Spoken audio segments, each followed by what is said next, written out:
What if we told you that national parks don't actually mean the same thing everywhere?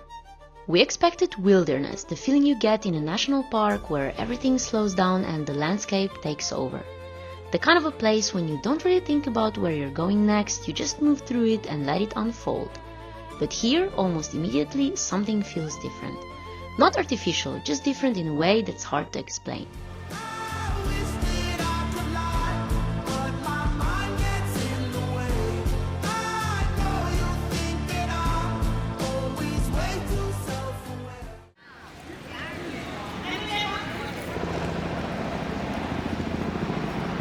Honestly, we imagined a small pathway entrance to the park, but were surprised when we saw a giant ticket office and a square with restaurants and stores in front of it.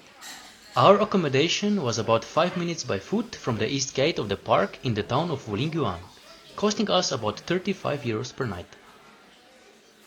Before entering the park, usually a day before, you buy an entry pass and reserve a time slot for your arrival. We bought the most convenient option, an all-inclusive 4-day ticket, including unlimited transport within the park. Your ticket is based on your passport, and before entering each gate, your face is scanned. Immediately, we notice the atmosphere. It's loud and crowded. It feels social, almost like a shared event rather than a private moment in nature. The landscape is organized around us. We don't spend hours getting to the view. We took an elevator straight up the cliff and step out already at the viewpoint. Oh, that's insane. Buses connect everything, paths are predefined, movement is guided. And honestly, it works. It's smooth, efficient, and makes a place like this accessible to almost anyone. But it also means we're never really outside the system. It doesn't feel like something we are discovering. It feels like something we are moving through. The journey itself is shortened. You see more, faster, but everything in between is reduced. Instead of hiking towards a peak, we are waiting in line for a bus or a cable car. We are moving quickly from one viewpoint to the next. There is no real uncertainty, no getting lost, no unexpected path. Then there is the convenience. Stalls selling refreshing drinks and snacks, and toilets on every corner. It feels more like walking through a market than being in the middle of a national park. Our impression is that this park never lets you forget you're part of a bigger system. Zhangjiajie is easily one of the most visually impressive places we've ever been. The scale of the sandstone pillars, the way they rise out of the forest, the fog moving between them. It all feels unreal. The main viewpoints like the Hallelujah Mountain or the first bridge under heaven were incredibly unique. But what really stuck with us are the two specific hikes that felt more immersive and natural than the main attraction points.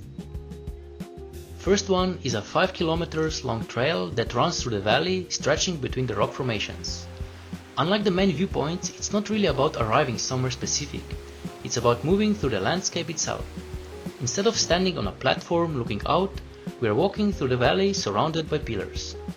The scale feels bigger, more immersive. We are no longer observing the park from a distance, we are inside of it. This path is called the Golden Whip Stream, and we entered it at the south gate of the park.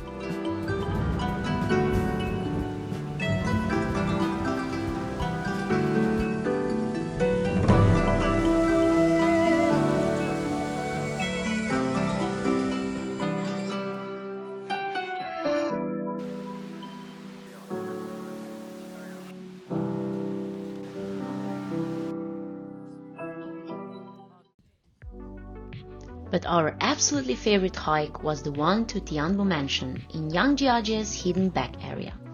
It took us about 2 to 3 hours. There, the experience is completely different. The noise drops and the paths get narrower and steeper. There is no crowds anymore because this hike actually requires physical effort. At certain points, we're climbing through tight passages or stepping carefully along exposed sections. And that small amount of effort changes everything. Now we are not just being shown the landscape, we are interacting with it. We are paying attention and moving at our own pace again. The further we went, the more the park started to feel like what we expected in the beginning. Less structured, more personal, a bit unpredictable.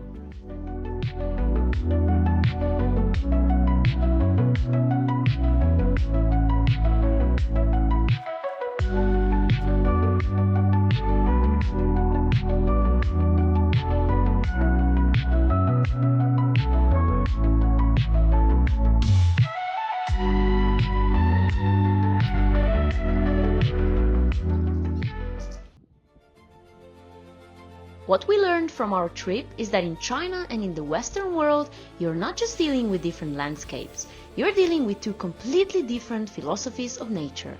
There are multiple contrasts between the two that made our trip even more memorable. What we noticed the most here was the aspect of centralized visitor control system. This means that one authority manages how tourists enter, move through, and use the destination. Instead of accessing every area independently, the park controls transportation, ticketing, visitor flow, safety, and environmental impact. There is organized transport all over the park. You cannot enter it without paying an entry pass and cannot roam freely or find hidden trails. But the positive side of that is that you also don't have to worry about getting lost or running out of water or food, because there are vending machines and food stalls everywhere. Another contrast is the ratio between effort and reward. In Zhangjiajie, the park is designed for you to see more and faster. You're not meant to get off the beaten track, spend the whole day to reach a single viewpoint or wild camp like somewhere in Europe. You're meant to see incredible views with minimal effort. Here, the nature is built around you. It's low effort, high reward. It makes a place like this accessible to millions of people every year, something that would be impossible if every viewpoint required hours of effort. And for many people, that's exactly what makes it powerful. And then there is the aspect of democratized scenery. From our experience, it didn't feel something we were exploring, but more like something we were consuming. We didn't feel any responsibility or uncertainty. We also didn't have to worry about safety. In the Western world, you need to plan more and navigate your way through the nature. There is a strange psychological effect that comes with that. Nature feels indifferent to your presence and the experience feels more personal. From our point of view, China was completely different. So the real contrast we noticed is China often gives you optimized access to awe. Europe often gives you the conditions to discover it on your own. But you have to ask yourself, do you want nature to be something you're guided through or something to be discovered?